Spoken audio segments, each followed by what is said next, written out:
champions. What is going on? Yes, we got the first one of the year. How good is this? And we have a name for the podcast now. It's called Behind the Beer. And we're going to find out who's behind the beer. Tonight, we got our first rapper, producer, with his first song out, Freddie. Man, this thing is an absolute bang. We're going to have it playing in the background. Let's introduce him, Ilia Igoravich. How you going, B? How you going, bro? Thanks for having me. Sorry Mate, about the tea. it's all good. It's all good. He's been busy all day. He's been rapping his ass off from what he's been telling me. We've been chatting off stream. And man, the new track, Freddie. What? It's an absolute fucking banger. You had me hooked from the very start. That little crackle, the record crackles right at the beginning with the French girl straight at the start. It's just oof. Mate, tell us about it. Tell us about Freddie. I mean, look, that track's been sitting there for about a year now. It started off really just through a bunch of broken recordings until one day, like, that hook. It's just, I'm not sure what came to me in my mind at that time, but it was just, it started being repetitive, getting real catchy. And that's what I really worked on first, and the verses sort of just came afterwards. The hook was the most important, focus on the song. So that it's that hook that I'm a piece of shit and I'm proud of it, rolling down the street, yeah, bad about of it. I shouldn't do that. I shouldn't rap that. I'll leave that shit to you. That's right. I got my mate's kids rapping that, man. Man, so you built that whole song around that hook, eh? I like it. Yeah, man. And I mean, look, it was a difficult song to show my mother. My mum is probably my biggest fan when it comes to my music. And first she was like, I don't like it. And as soon as she said that, I was like, all right, there's something with that. The fact that it's making her feel uncomfortable. It was how I was sort of feeling at the time. There's a bit of a meaning behind it, but just the fact that it made her feel uncomfortable is when I was like, yeah, that's the one. So because it ticked my off a bit. Nah, I feel you, man. Because my mum, when I was doing the music stuff, my mum was my harshest critic, and sort of if it does upset him a bit, it means you go and you sort of step it in the right direction. Because I love the hook, I feel that hook. I love it. Yeah, bro. Thank you. Appreciate it.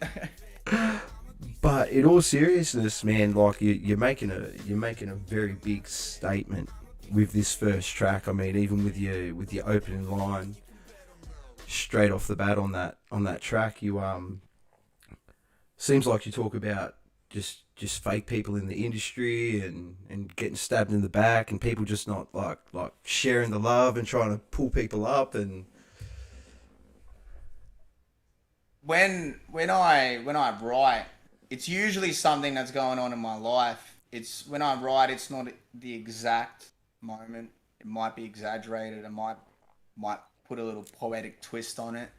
But yeah, I had a bunch of people back when I was first trying to do stuff with music where it was the scariest shit to try to put yourself out there. But a lot of people have seen that and then would try to sort of jump on your back a little bit or try to jump on your back. Or I had people try to ask me for verses, but I have to pay for half the studio time and I have to do half the work for them, but they want to go on the start of the song before me and stuff as well. It's a lot of politics that I didn't agree with, so I completely just it was sort of the time that I was like, nah, I'm not really fucking around with the scene that much. I just want to do my own thing, without having not really any features or anything like that. Any features that I do lately is people that I've there's one guy that I record with and he's from my label. So because I try to keep everything in house. well, that's probably the best way to do it, man. I mean, because I guess like in any industry where money, business, and Can't rely like I just can't. I hate relying on people, and that's life, music, work, anything, man. It's yeah, but it's surrounding your people. You're surrounding yourself with people with the definitely, same work ethic. You know, I guess it's that saying of an eagle can't fly if it's hanging around with a bunch of turkeys. yeah, definitely. You know? So so it does mean that, but it might mean I was exaggerating that someone Yeah. probably just pissed. No, well, I mean, it's no different. I guess like back when I was doing it. I hate bringing it up, but it's no different to that. You always got there's that competition, there's that game. Oh, As soon as you definitely. start going on par with other people in the industry, they there's jealousy involved, and I mean that at the end of the day, that's why they call it a game. The game, like the industry is a game. Game is fun. It's fucking so much politics involved. Interesting people, man. Full of interesting people, but Because it's it fun. because it is it's like the track is like a letter to the industry, and you've basically, from what I can gather from the track, is that you've turned around and basically said that here's what I'm doing, this is what I'm doing, back the fuck up. Like, Yeah. and if you're getting in the way, this just stay out the fucking way. Like, I'm gonna do it this way, and if you want help and you want to be a part of the family, we can all lift each other up. But if you're gonna fuck around and you're gonna play games, then just get out the fucking way.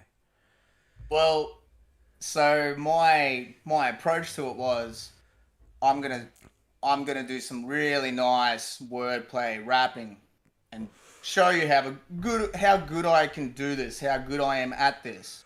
But then I'm gonna also say that I'm a piece of shit halfway through. So I'm no better than you, you're no better than me, just because I can rap. But that's what I'm trying to say.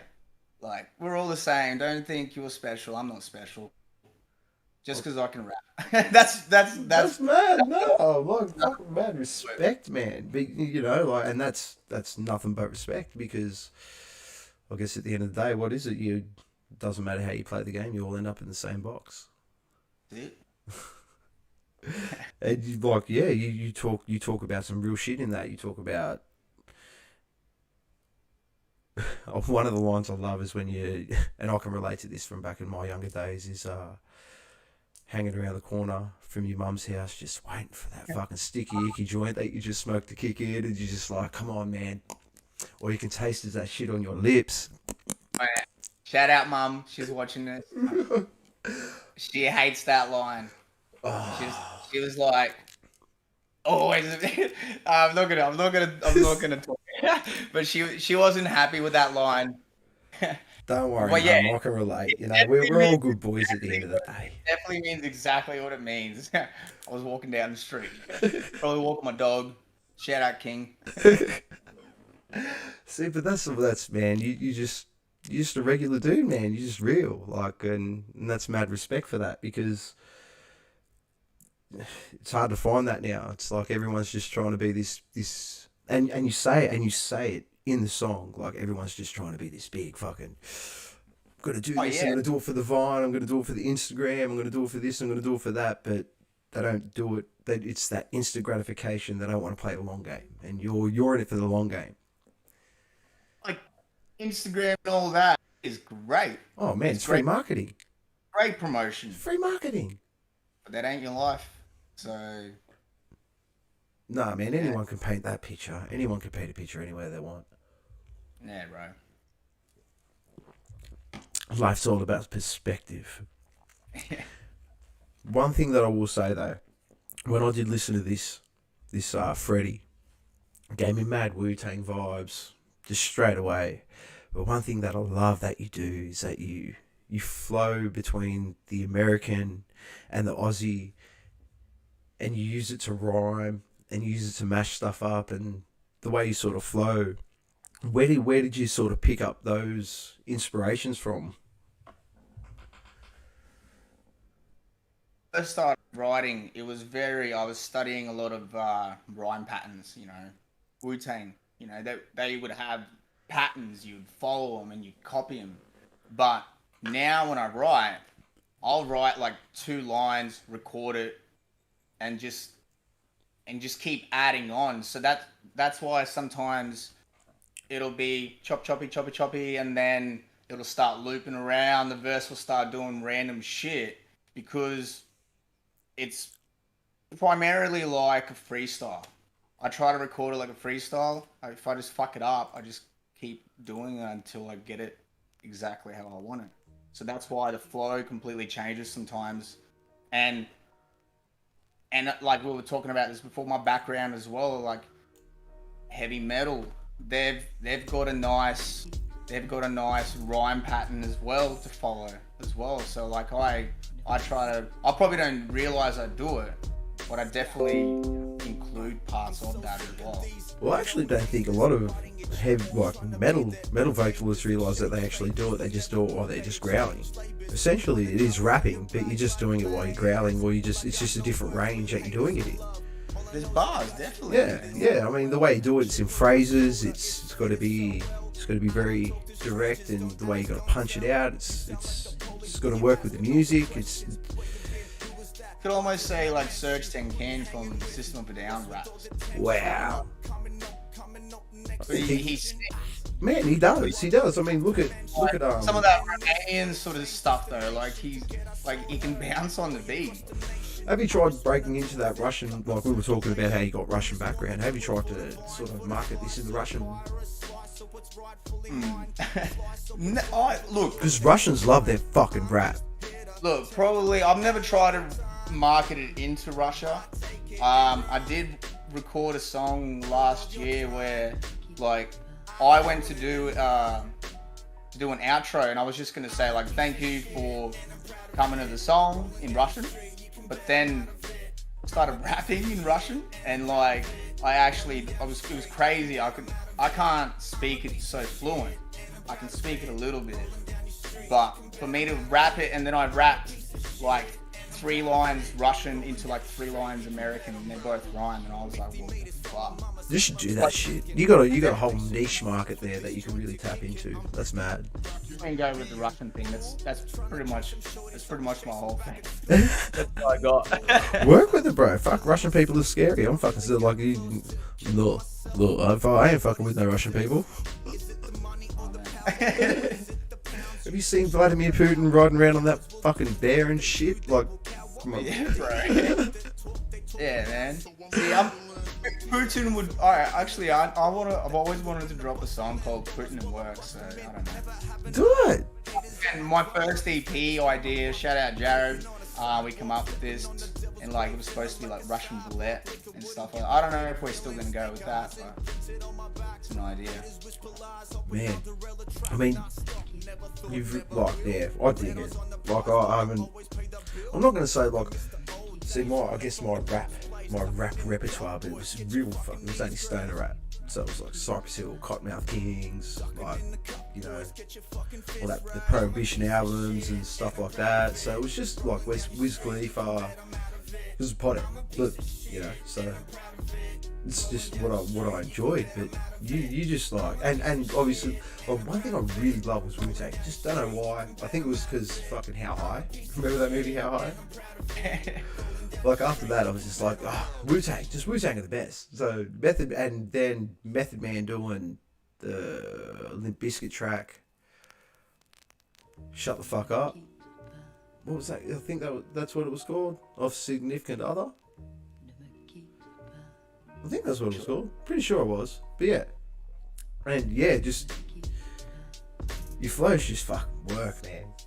Like like you. So you've recorded, you produced that. Did you? So you've done this. Like, who did you actually record this in the studio, or did you do this all yourself? I was gonna say shout out to Brendan at Black A Studios.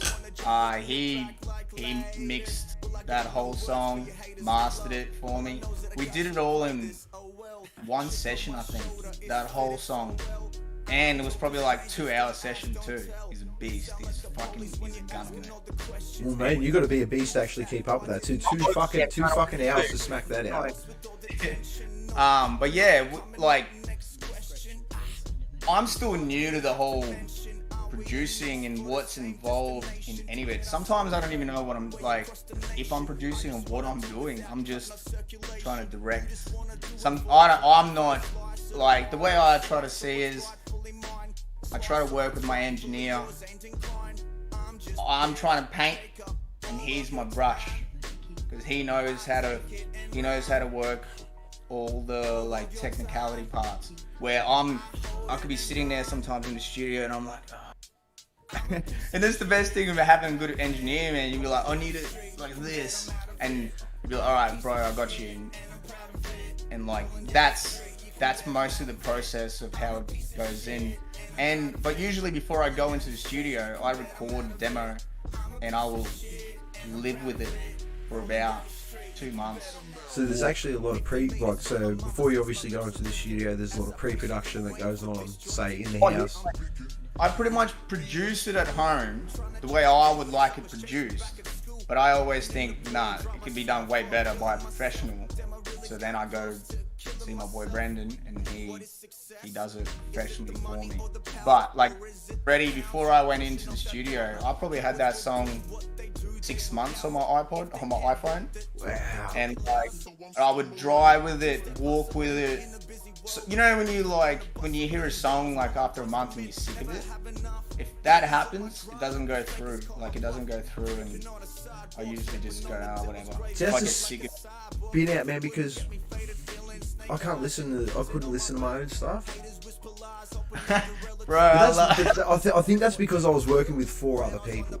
Do you know what I mean? There's only so much of an influence you can have, and you eventually there's obviously like votes and politics and like, so it goes down like that. But I guess when you're working on yourself, because one thing I was spun out with, I heard about Kanye. Like, I don't know why I'm bringing this up, and I'm going to bring it up, but I heard about Kanye West, and he loves listening to his own shit, and I'm just like, what the fuck, man? It seems a bit like egotistical, but once you've actually spoken to me like that about it, if you get sick of your own shit, you got to sort of like, I guess. That's just me. I mean, it's different. I know some people are like, let's drop it today. And they want to drop it today. But sometimes I might be a little bit intoxicated to drop it today. I want to check it out when I'm sober in the morning as well. Bro, 100%. I worked with the sound engineer at Freefall Studios. And he always said, he goes, because I always used to be fucked up to the gills when I was doing stuff. And they were just like, man, you got to listen to it on sober ears, because your ears get tired of listening to the same shit over and over and over and over and over and over and over again. Like, your fucking ears get worn out, and then when you've had that sleep and you wake up the next day, you get fresh ears, especially if you hit the snow and stuff. Like snow, that really mucks around with the way you hear things. True. That's all I've been told. I'm broke. I can't afford snow. But, well, look, listening to your own tracks, a lot of people ask me that. They're like, do you listen to your own tracks? Yeah. It's like listening to your favorite rapper exactly rapping about your exact life, what's going on in your life, and you're like, fuck yeah, dude, I agree with you. How much more relatable can you get? Yeah, but I mean, like, I understand people are like, oh, you're so full of yourself. Man, if I didn't like my own music, I probably wouldn't have showed it to anyone else. And I didn't like it at first. I hated it. No, why? I don't know. Young. Yeah. I guess it's hard because, especially when you've done it the way you've done it, you've gone with no crew. You ain't got no one else to fall back on. There ain't no. It's not like, I don't know, this shit guy in the group, I guess. And it's like it's you, and you're wearing your heart on your fucking sleeve, and it's pretty much your essence. Excuse me, in a sense. I remember watching like all Australian hip hop coming up. They're all in groups. It was like me and my mate. We started trying. Like we never went serious with it. But we were like, nah, we want to do it solo. We don't want to do no group shit because it's just Cliche? Cliche like as an fuck. cliche and it's easy. It's like I can easily write one verse on a song, every beat. That's the easiest part. Is the first verse. Yeah. So if I got a mate to come in on the second one, that's easy. Let's Yeah. do it. I do shout out to my boy Leo. He is coming out soon. He's on my label as well, so there will be this guy here, man. He is a weapon. Man, talk about your label a bit. What's the go there? So I started it last year. Division. Oh, I'm digging the shit. So, like we started last year on dreams and no money, man. I had no job, and like I remember, I think I lost my job to COVID, and I was on like that payment or whatever they were giving us, and I remember I like bought a pack of shirts with the doll money, just like doing this thing, man. And it was something that I wanted to do to release Freddie for the first time. I needed to have it under my label. So, and Division is something that me and my mate come up with, and it was like, because I do have a crew, but none of them are rappers. I got a mate who does videos, but he's just a cool cunt. I got a mate who does this, who does that. So it's more like you're a production company. Yeah, and it's like, so we all have division, but we're all divided. I like it, so I get it now. I get it. And Zach from Skunkbone actually designed this logo as well. How good is Zach, man? Shout out to Zach. Shout out Zach. Thanks everyone for watching so far. Because man, like, because Zach's the one that obviously told me about you.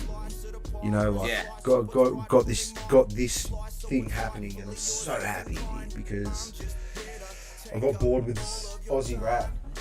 Oh no, it sort of goes into that thing where it just all sounds like bloody Hilltop Hoods or What do they call that? Backyard rap? I don't know, bro. Oh, bogan rap.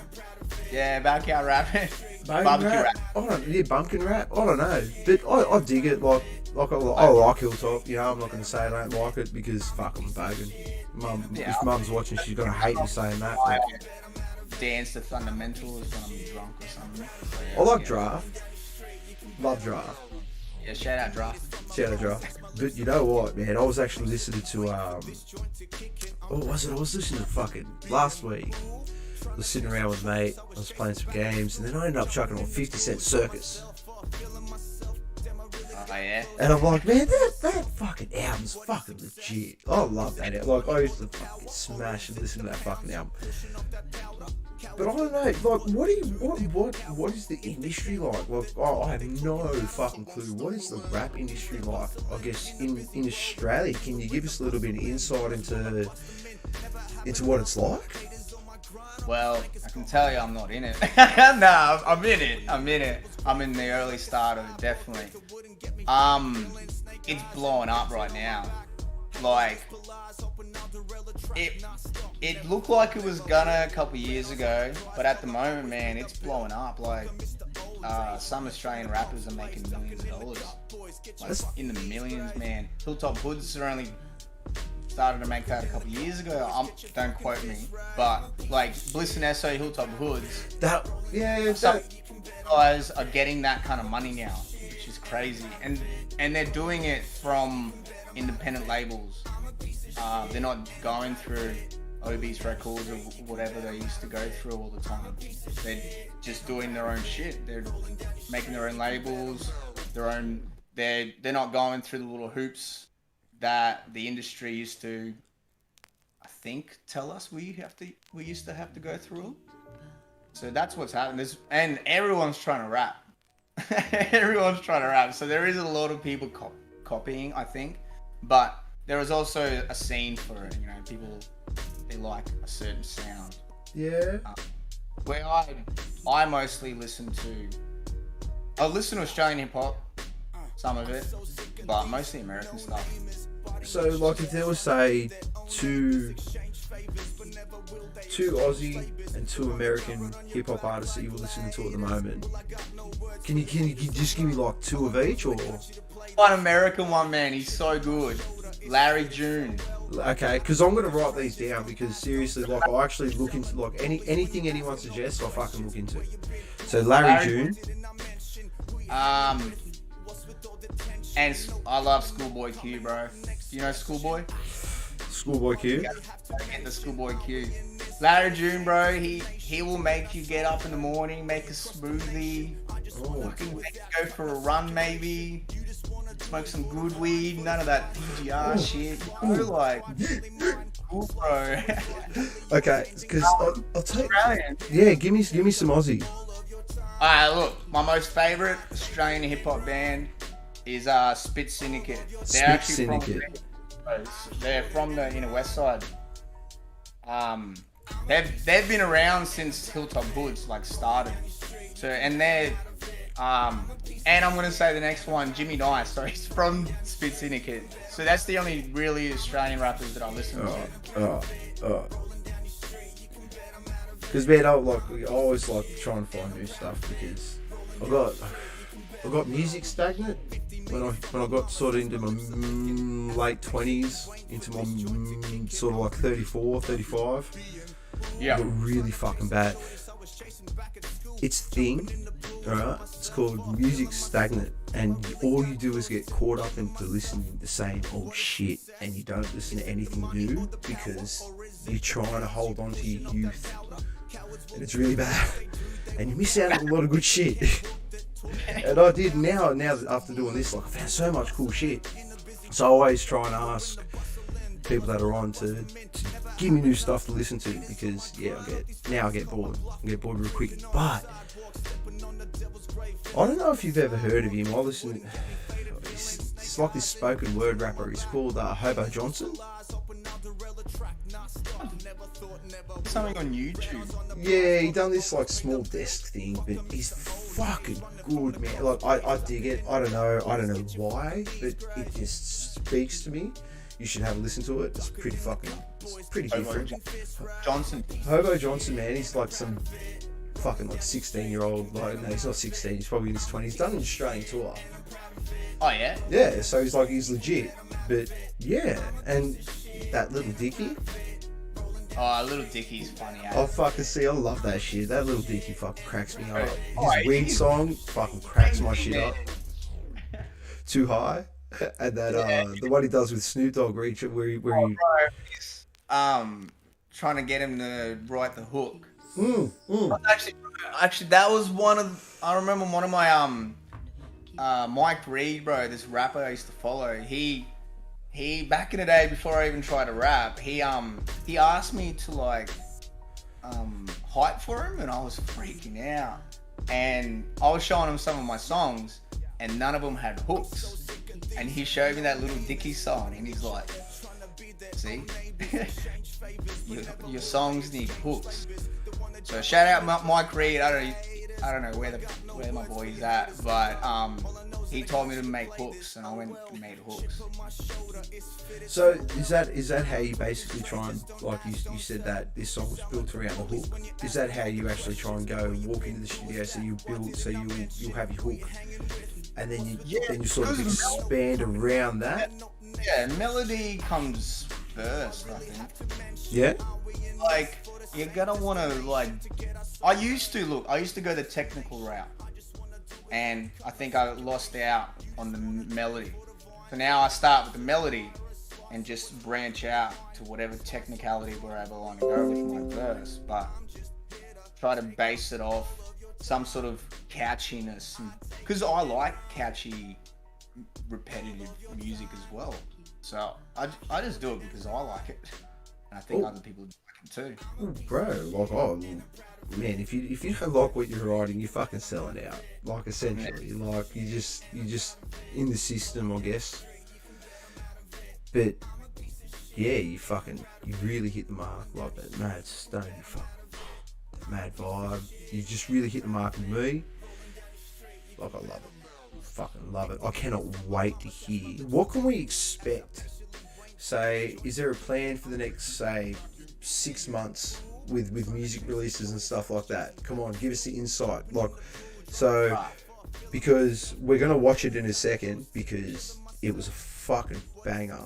I just saw it yesterday, the Free Freddy, where you got we're going to watch that. I've actually got that video loaded up, ready to go, so we're going to watch that on the stream. So please tell your boys not to DMCA and copyright striking, please. But yeah, like, so we're going to go into that, and then you got Freddy. Yeah. What can we expect for, say, the next 6 months? Look, last year I've got about 30 songs sitting in a vault, like demos, that I just got to go into the studio and record. So this year I'm looking at least 2 EPs. I reckon in 6 months I'm gonna have an EP, and there should be a bunch of videos.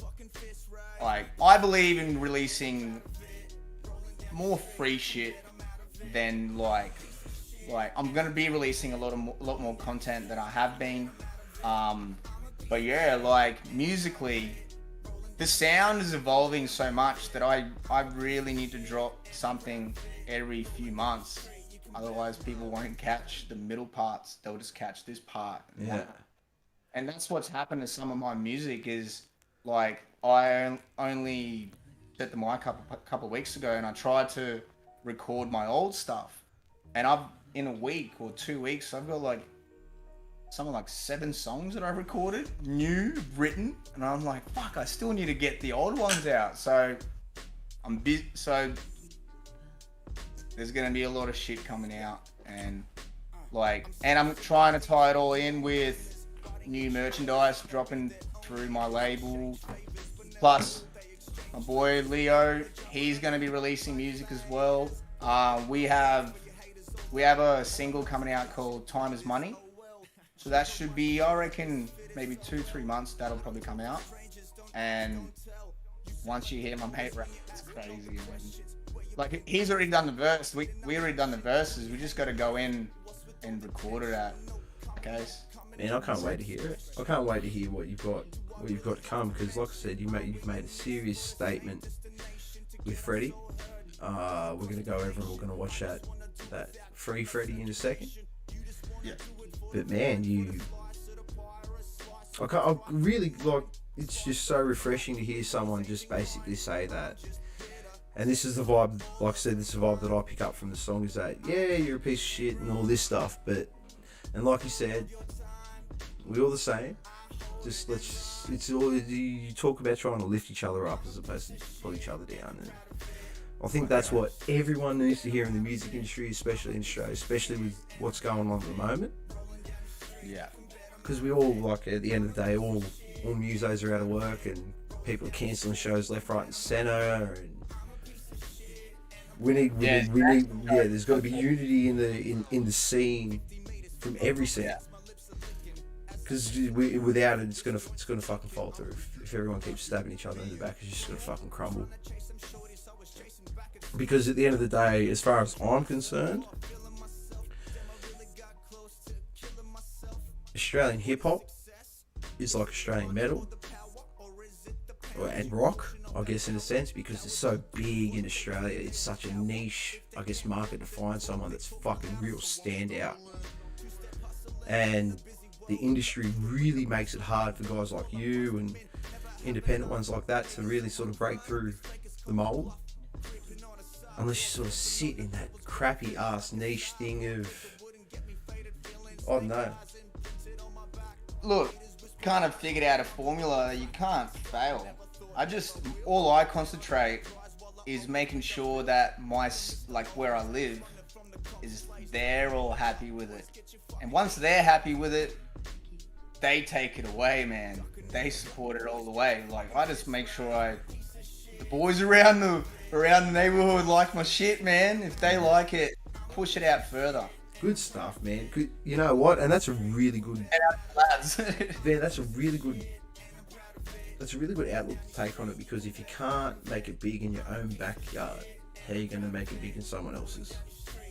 Yeah, man. And that's the way you got to take it.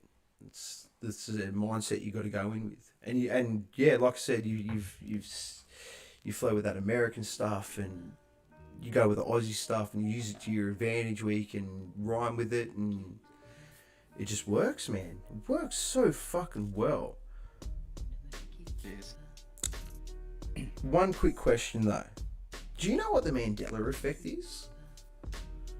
Oh yeah, like Yeah. when you think you've heard something, or you know something, but it's actually completely wrong or different. Why? Have you heard about Eminem being caught up in the Mandela effect? I used to have a whole list of these things. It's only No. just come out recently. I saw it on Facebook the other day. Rain Man or some shit. I don't know. Well, Tell the me. Mandela effect is basically like I got a mad case of the Mandela effect because I thought Nelson Mandela was dead. Yeah, that's What it is. That's what the Mandela effect is. It's that half the population thought Nelson Mandela was dead, and then he got freed from jail, and I'm like, Nelson Mandela was fucking dead. How's he getting freed from jail? But supposedly, the Mandela effect has come into play with Eminem, Alright. and I think that actually they're basically just talking about how he's a homophobe and all this stuff, and his wife being like it was obviously a completely different scene back in like the late 90s, early 2000s. A lot of people were very pissed off. Oh yeah. Like, where do you, like, I find for me, Eminem sort of died out when Macklemore became big. I don't, and it's gonna sound real shit because it was like the two big white boys of rap, and it was like Eminem was this real angry guy, and he was this real angry rapper, and then Macklemore came along, and he was this real happy, nice rapper that rapped about happy, nice things, and he sort of switched game on his head, and he wasn't so pissed off all the time, and it was weird. How do you think, like, and especially with like we were talking about before, like Lil Uzi, Lil Nas X, and like all these littles, and like where, like does it really hard? Does it? Can't talk. Bit drunk. Do you find it hard not to find a slot into a cliche of that typical rap shit? I think I try to steer as far from that cliche as possible, but I also have to live in it to a point. I still have to be a rapper, you know, and people have to believe that I believe what I am, because otherwise they're not going to believe it. But I don't know, like, the reason why I chose my name, like Ilia Igoravich, I could have chosen like my Instagram name, like Illform or something like that. That's something that we used to joke around with when we were younger. But I didn't want to, like, if I want to write a book in 10 years, I didn't want to write it as Illform, or have to go to my real name after that. So that's where, like, that was the beginning of it, to try to stay away from the, I don't want to drop any names, but from the rapper names, basically. Man, that's good, because yeah, like we were talking about off stream before. To their own as well, like, you know what I mean. Each to their own, and it works. So I got heaps of mates that got rapper names. Yeah.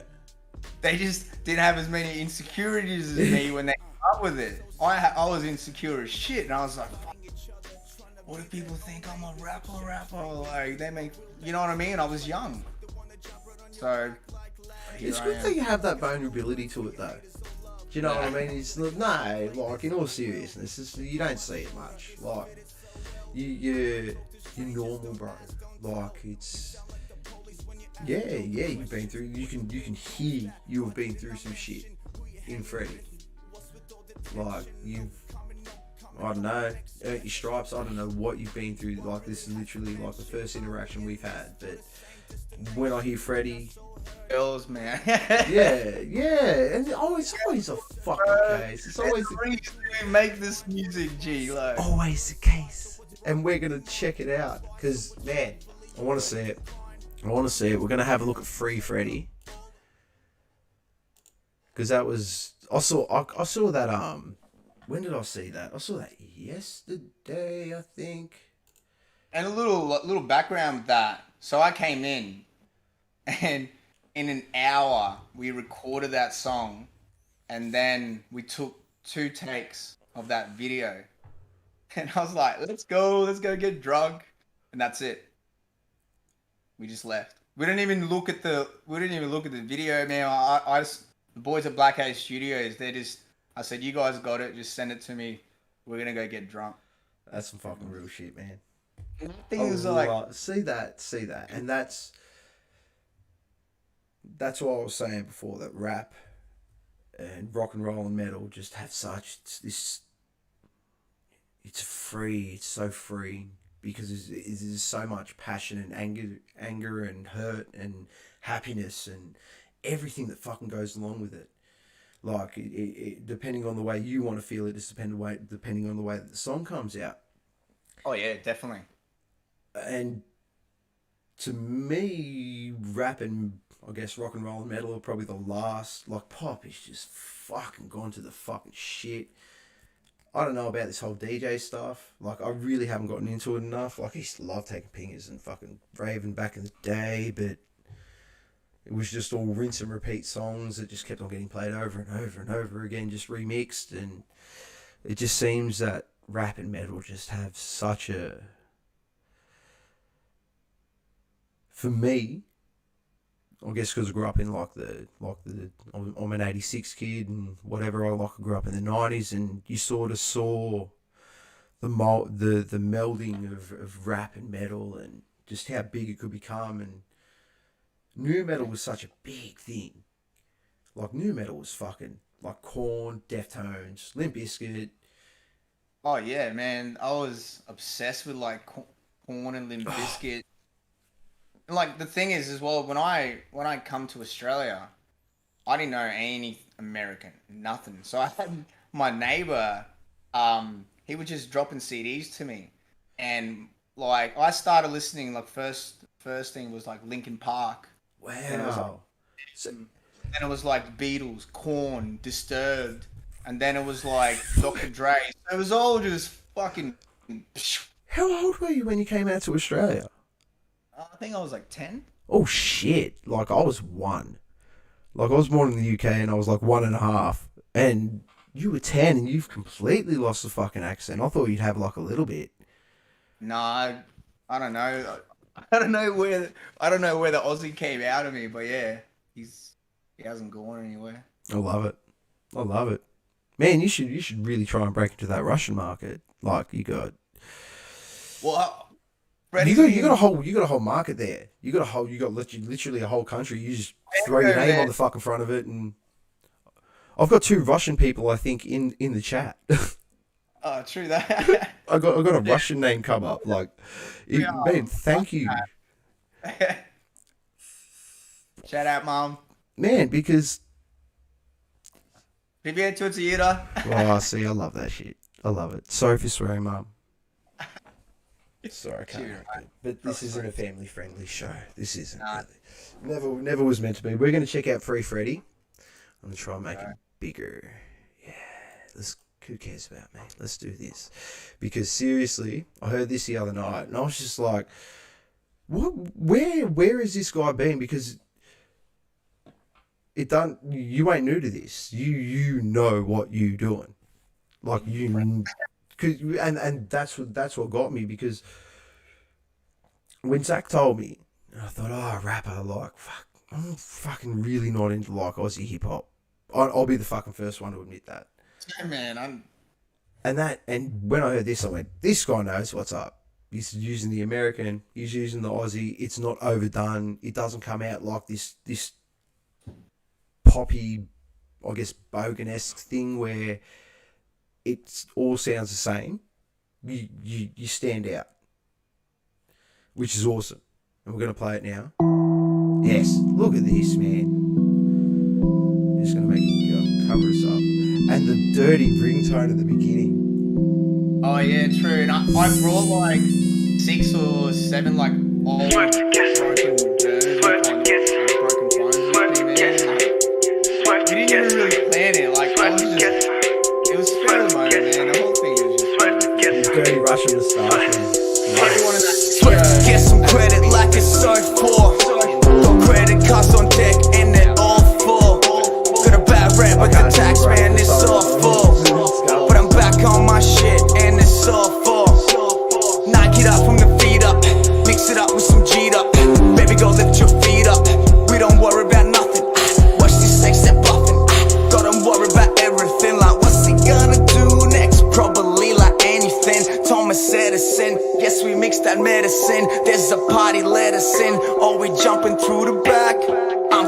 confessing sins, I just think I need forgiveness. I'm moving with the quickness, I'm moving with a pack.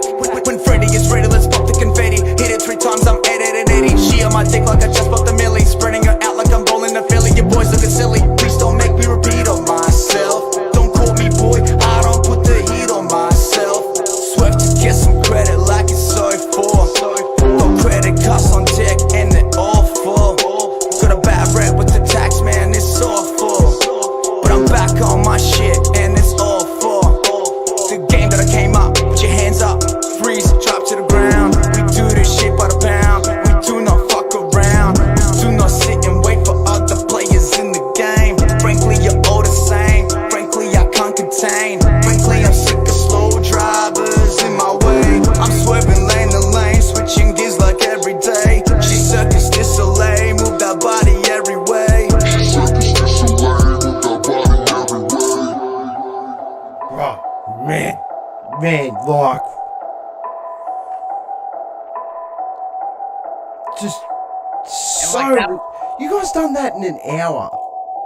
Yeah, dude. I think I only paid for an hour, man. Hour in the video I paid for. Bro. And the funniest thing is that chorus was never a chorus to begin with. It was something that I started writing, but then I don't know. I listen to a lot of American hip hop where they chant. It's not a chorus, but it's like a chant. And so I started sort of doing that, and then it sort of fit in with what was going on in my life. I was going to buy credit from Servo and shit. Man, it's relatable.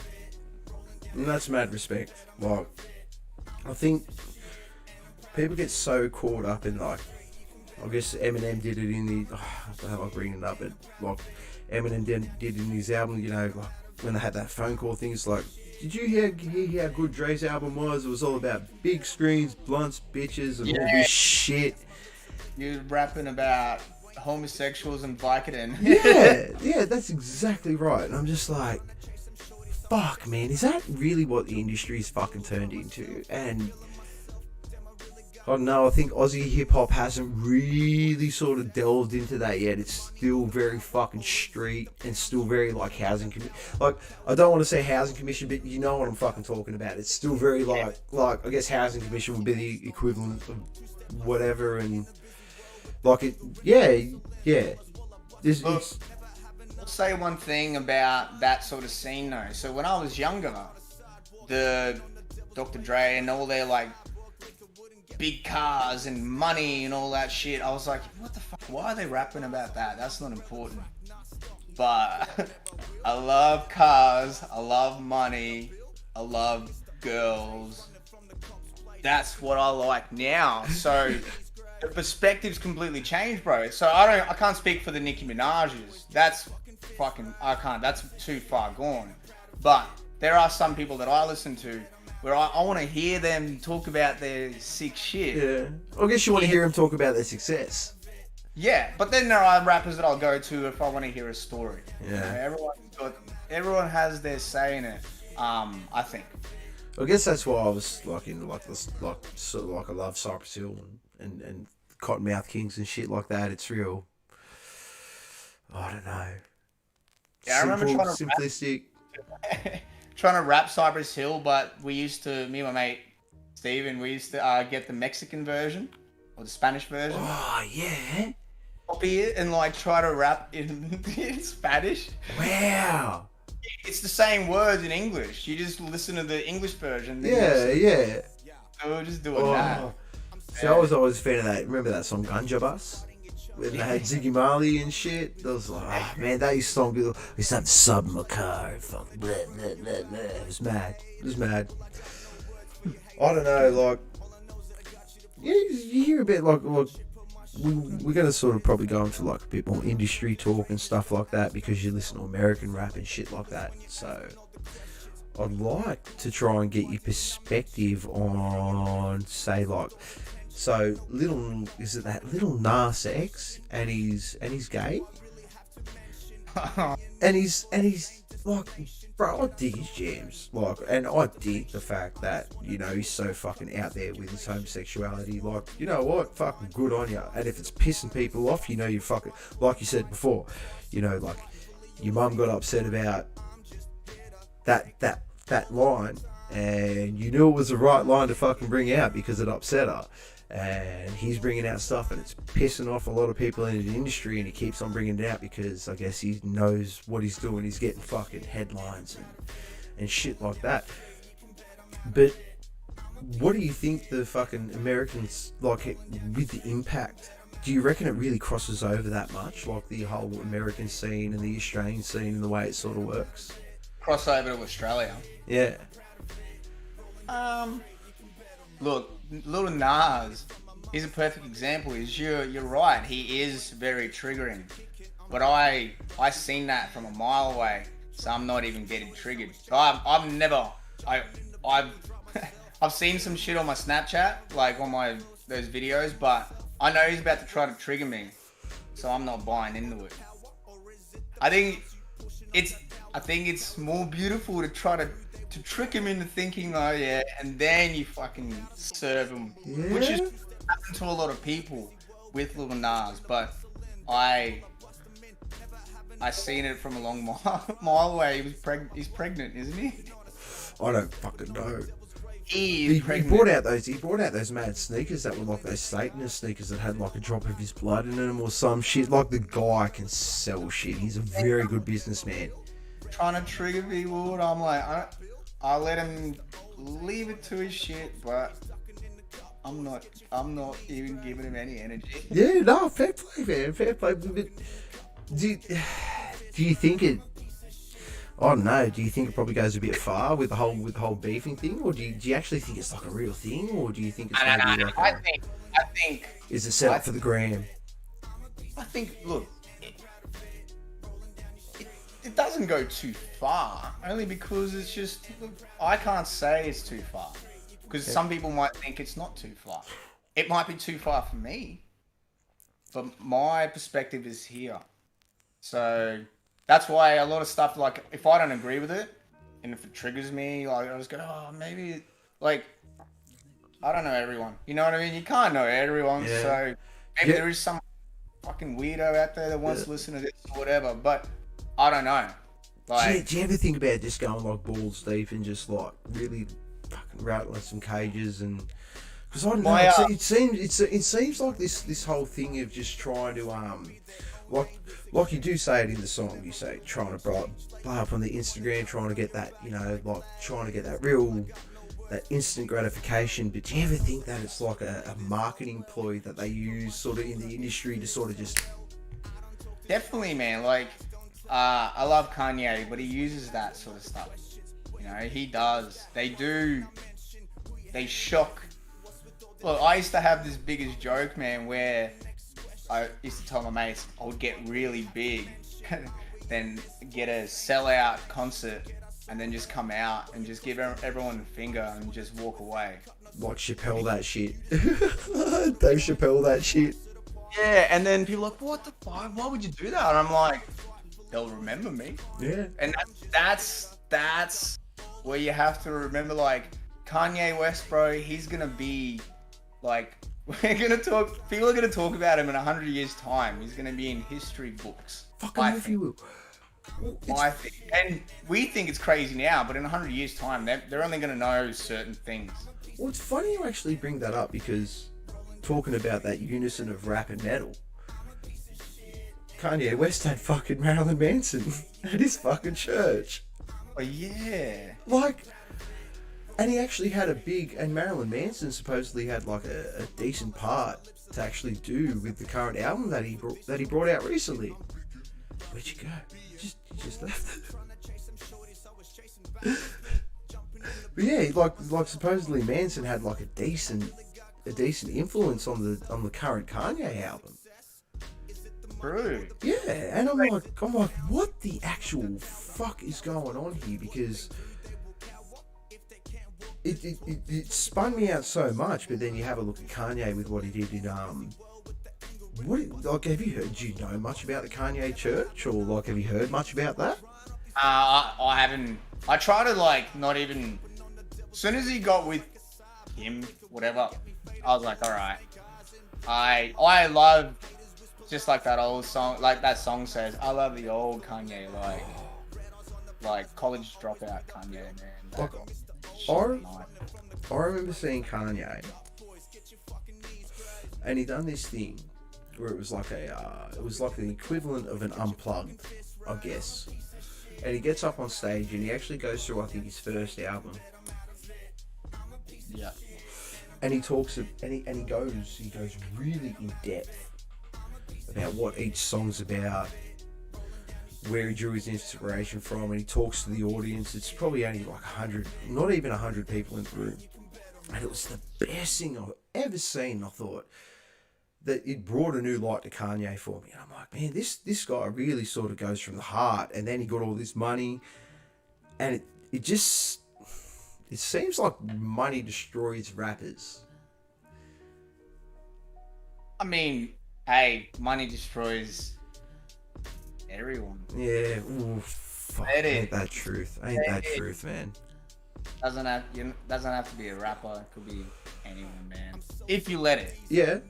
I've let money destroy me to the point where I worked so much, made so much money, and after all that, I didn't give a fuck about any of it.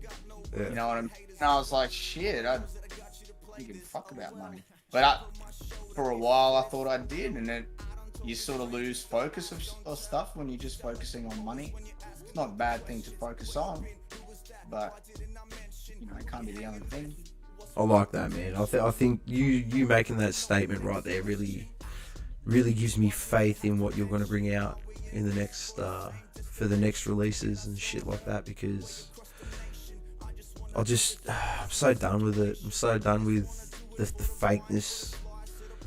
Like at least when it was gangster shit, it was real. Like these people actually went through this stuff.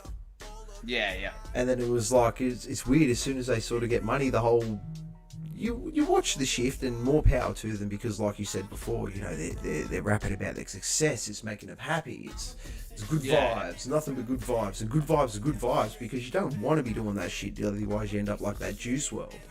Like the audience changes, like their audience changes. Let's example, Listen Esso, they've got a completely different audience now to what they did 10 years ago. Completely different. Like, I don't even know what their albums are. Not saying that I don't like them, but it's a different era. Yeah. They become successful, and maybe they just want to, and then only people who tune in who want to listen to that little bit of that success life will listen to it. Yeah. So they do lose out. You know what I mean? They can't do it forever. I guess what I hate about the industry with rap and stuff like that is that. Oh, hold on a sec, bro. I'm gonna plug my laptop in. Yep, all good. We'll just. Hey, guys, if you haven't had a chance at the moment, you should like, subscribe, hit that little bell icon, and you can find out about all their other streams when they're coming up. I'm going to be streaming every Friday night from 9:30. Doesn't matter. I'll be here. Alright.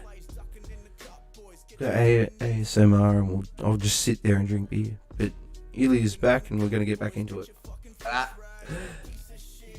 What was I going to say? Shit. Hold on. That's right. So you're saying like the audience changes and stuff like that? I think so. Oh no, 100% it does. It's like generational things. Like as soon as are you gonna try and focus on more the sort of? Because what are the shows like? Well, I've never been like, I can honestly say I've been to a Cypress Hill concert. I've seen Dizzy Rascal at festivals, because fuck, I love Dizzy Rascal. I just think shit, love that guy. Like, love Dizzy Rascal. Shout out. No. What's a fucking typical Aussie rap show? Oh, these days, man, it's almost like a heavy metal show, bro. Like, you'll go. It's almost the same venues are hosting these things. That they will host like a heavy metal thing, man, and people are like going nuts, man. People are diving into the crowd, bro. Like, it gets crazy, man. Like, it really does get crazy. And the energy now to what it used to be is insane, because guys are fucking running up and down, jumping up and down, screaming as well. Yeah. Where back then, they were trying to perform. I think they were trying to perform their album was just fine, but there's more of like interaction now, where there's more breakdowns, or where they're just we're freestyling as well, where the older generation used to do it as well, but it's definitely stepped up a lot more. I haven't been to a show for fucking ages. But When can we expect a show from Ilia? I'm gonna try to work on it this year with this COVID. We just stopping and starting and starting and stopping, but definitely working on it. Speaking of COVID, you've actually got or have or had or Yeah. hence the reason why you're drinking teas and not beer. Yeah, I know. Which is fair enough, bro. And especially if you've been rapping, like, looks like you've got your mic set up and you've been pretty busy all day. How you feeling? Yeah, I'm pretty good, man. I didn't plan to rap. I think I was having breakfast and I just put like a song that I had recorded a couple of days ago, and then I just started. Then I didn't stop for like 5 hours today, which is That's mad. something I don't plan it and it just happens. And That's then mad. get to eat or something, so then I have to stop. Oh, God, I better eat, man. Well, that's the thing, though. Once you get on that roll, you just can't stop. You can't stop for inspiration. Otherwise, you yeah. Yeah. You just really got to just roll with it and just really punch it out until you're happy. Yeah, and like sometimes I'll think I've finished the verse or something, and the way I have it set up is literally I have it set up so it's so easy that it's just one press of a button, because I hate to fuck around to try to record, try to like set it up, get the volumes right. By the time I do that, I've kind of lost the vibe, so I have to just walk up, press record, headphones on, boom. Is that okay? See, that makes a lot of sense to what you said. Why you actually still walk into a studio? Because I thought you were going to be one of those guys that was like, oh, I've got all the new tech and bang, I just do fucking everything on my own, no one else involved. Like, and then when I actually saw that video that we played before, you were working with the crew, and I thought, okay, and the production on the video was just like mint. You should really fucking release that on, like, you should release that track. Like, you should actually just take that track and chuck it on with Freddie now, because it's a fucking really good, bro. It's just, you just really just flex your chops with that that, because it's real grimy and it's real like, mate, what is it, 2 minutes 40 seconds, you don't really repeat and you just flex chops, and it's fucking good. I love it. Got the mad Russian mate. Because I want to see you get down to Sydney, man. Like, I don't, like, in all seriousness, you if you don't, I'm not being a dick, I'm just gonna tell you how it is. You're a fucking talented motherfucker. Off those 2 videos, or off this song and that other video, you need to get it out. I don't want to say ASAP. You want to obviously get it out once you're ready. You're the artist and stuff like that, but I want more. Like, as a consumer, I want more, because I can't wait to hear your EP. 100%, man. It's gonna be good, man. And like, I'm not even worried that I don't have enough material to bring out. Like, I'm trying to sift through and find out which ones are the best of the best of the best. So I'm going to tell you a story. I've done a podcast before, and it was with a band called Sin Soto. I'm going to give them a little shout out, because these guys really like, these guys here, they done something fucking really different. And you said you had 30 tracks. Sorry, guys. You said you had 30 tracks. So these guys, what they did was, they brought out for their first album, they brought out a double CD, 20 tracks. 20 tracks. Each one is fuck. I'm gonna send you the link to the Spotify after. You gotta listen to it. It's fucking next level. But these guys done 20 tracks and then done 20 videos. All on YouTube. Yeah. That was like a fuck. No one has ever done anything like that I've ever heard of for their first album. It's always something that I've thought about doing. It's because a few years ago I remember someone asked me like, why do you need to make a video? So because I love seeing hip hop videos. Right. I love it. We're the MTV generation. Yeah, we love to see shit. Love So- music videos. And like some music videos that I watch, man, from the States, they look like they've been directed by, I don't know, man, someone out of Hollywood, like some Nipsey Hussle film clips, bro. Like my mates have come in and like, what are you watching? And I'm like, oh, it's Nipsey Hussle. You're like, oh, this is a film clip. That like it's tapped, but could be tapped more. It could be tapped more. It's an untapped market, I think. We need to make more videos and 100%. visual. People like to see stuff, and people's attention span is definitely getting small. I don't know, smaller, but it's small, man. Like, Yeah, man. the System of a Down didn't release a double LP or whatever because they released Hypnotize and then whatever that other one was, Mesmerize afterwards, because they didn't want to put them together because people aren't gonna listen to 20 tracks. Yeah, but I think the whole fucking industry was different back then. You didn't have Spotify, you didn't have... Oh yeah. Like, Now people aren't even listening to albums. People are just listening to playlists. yeah, well, bro, I cannot remember the last time I fucking listened to an album. The last time I listened to an album was the Sin Soto album and I got it sent to me. I force myself to do it. I'll sit down and be like, all right, I'm listening to an album. And I do it. I But like. force it. The last album I listened to was Ohms by Deftones, and that was just a work of pure fucking genius. But that's just me. I'm a fucking mad Deftones fan. I'll probably suck Chino's dick if I had the chance. I love that guy. I love Chino. And Stephen Copter. Absolute bombs. Like, fuck. But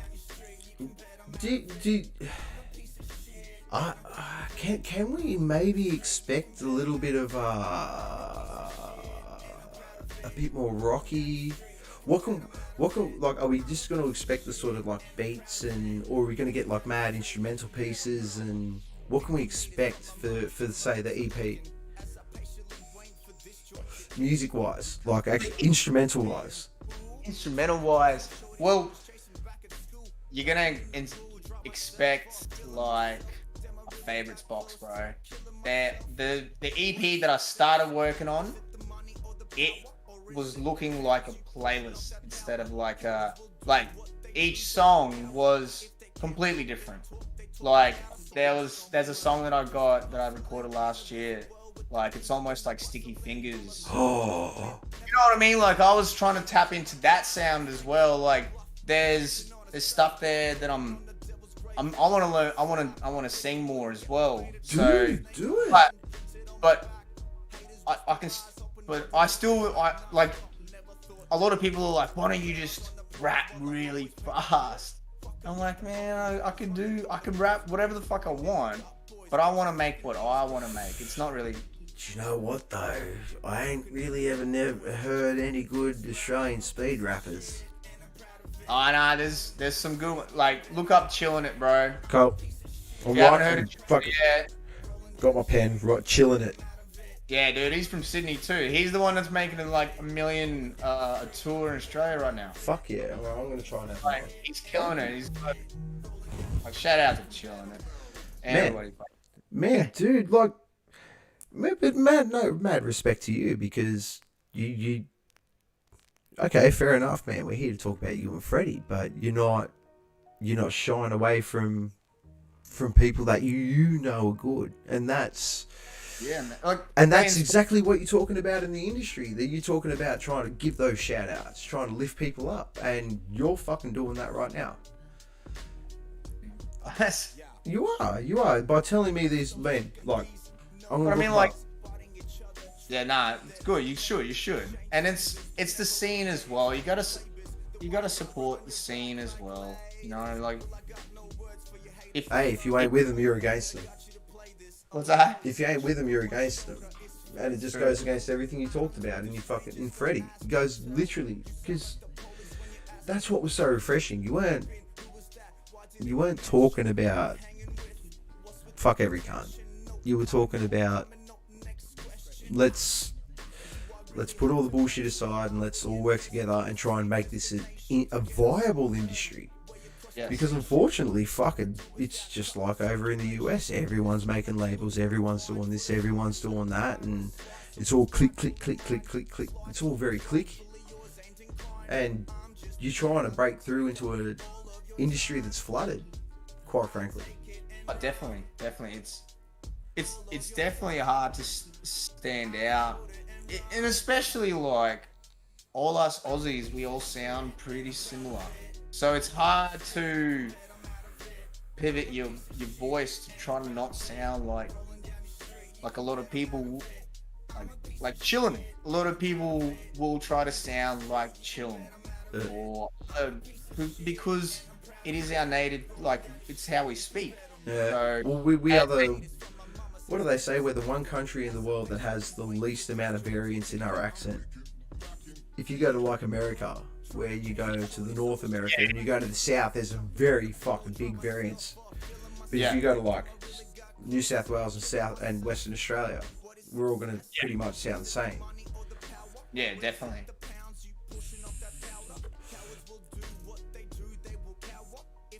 Now, when you walk into the studio, and this not obviously not the pre-production stuff, what is the sort of mantra? Because I'm very interested in, because you obviously walk into a studio with, say, you go in with a sound engineer, you go in with your pre-production, and it's very you.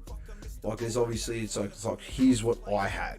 It's not, there's no band sort of like environment involved. It's I guess there's a bit of a vulnerability in the sense that you're presenting.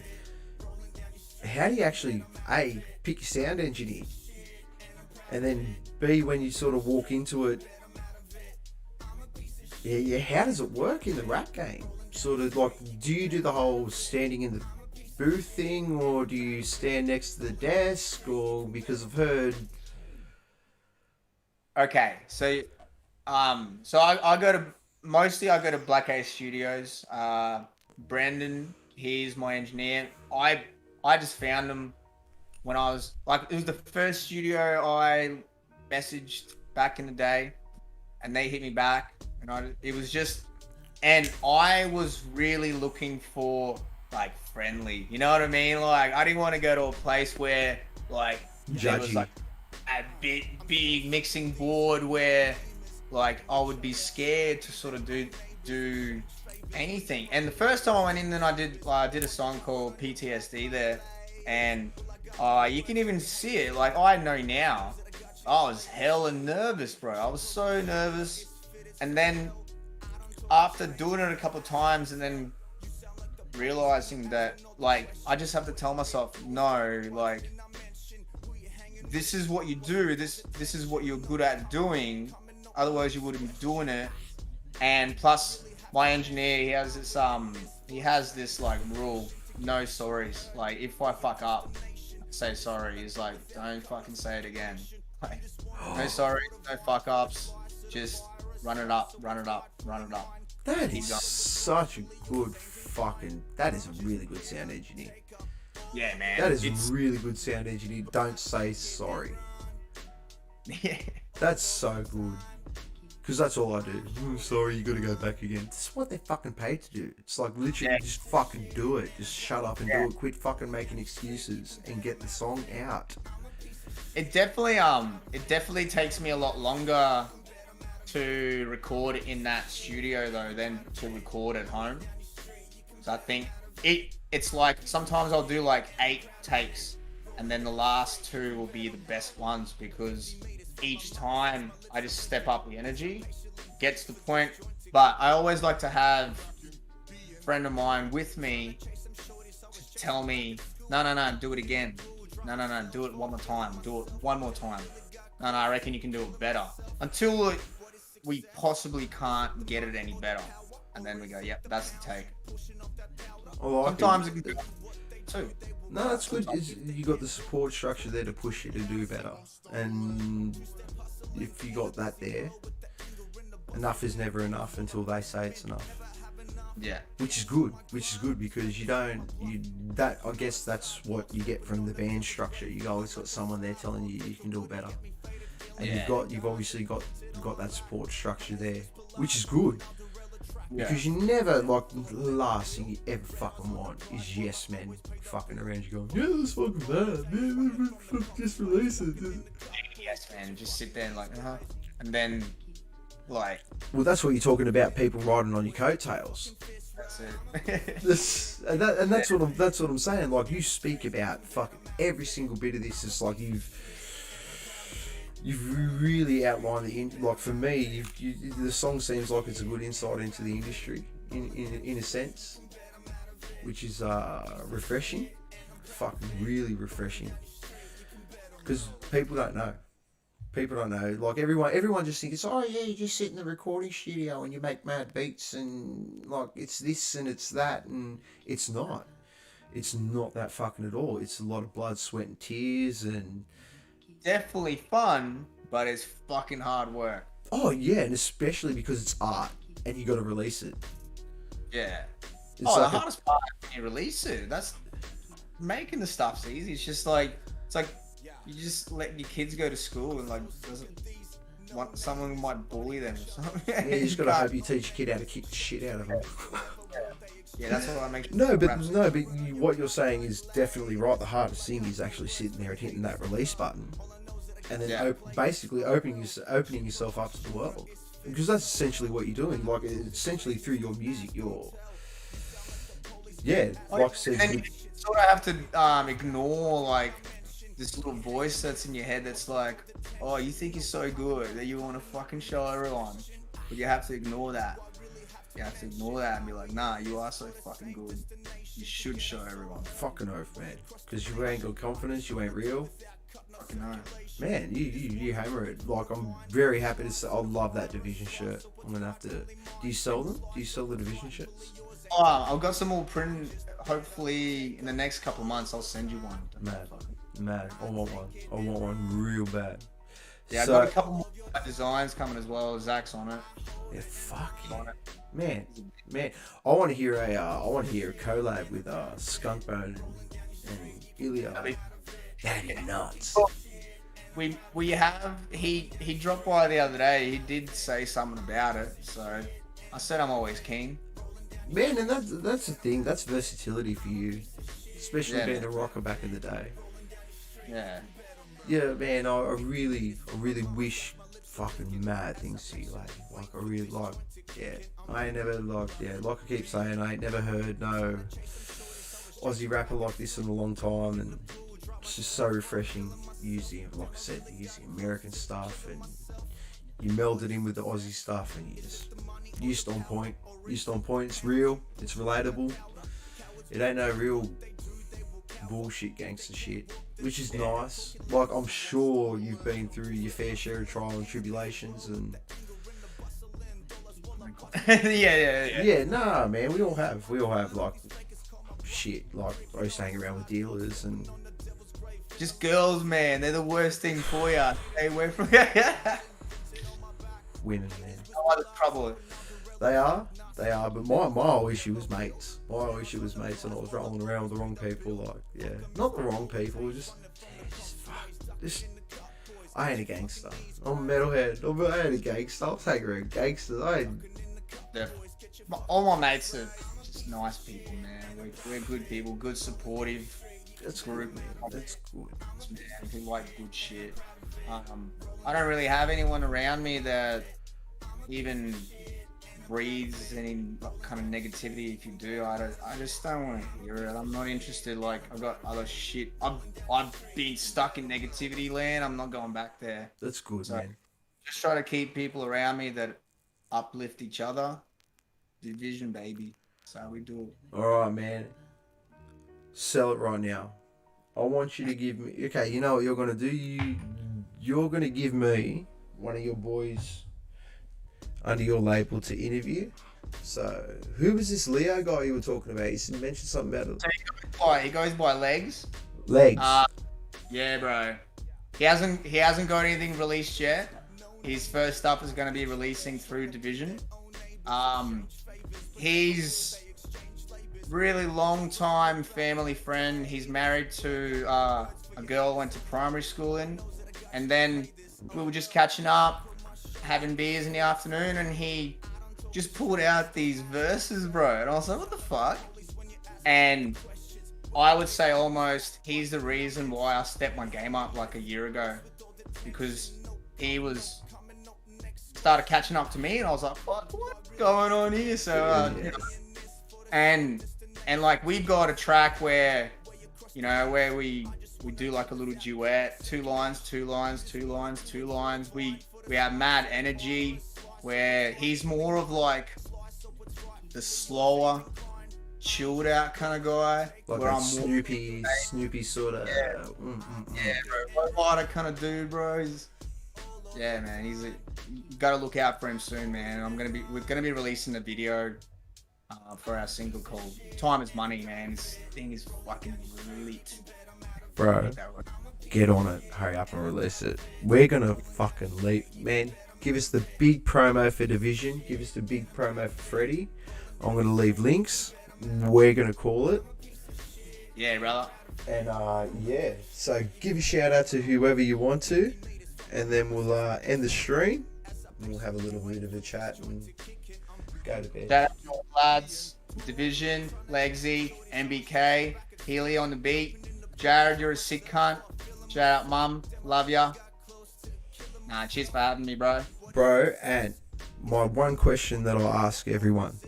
I have on my stream. What's the mantra to life? What's the mantra to your life to get you through? Hey, Sarah, Sarah. Nah, man. Just chill. Just chill, man. And everything comes when it needs to come. And that's how it goes. Man, that's it. Truer words never spoken. Everybody, thank you so much for joining us tonight. Thank you, Ilia Igoravich, the rad Russian, mate. What an absolute legend with his new track, Freddie. With his first track, Freddie. Go check him out. Go check out Division. Everybody, have a cracking night, and we will get back to you next Friday, 9:30 in Sydney time. I will see you then. I love yous all. Peace out. We out of here. Say bye, buddy. Peace. Peace.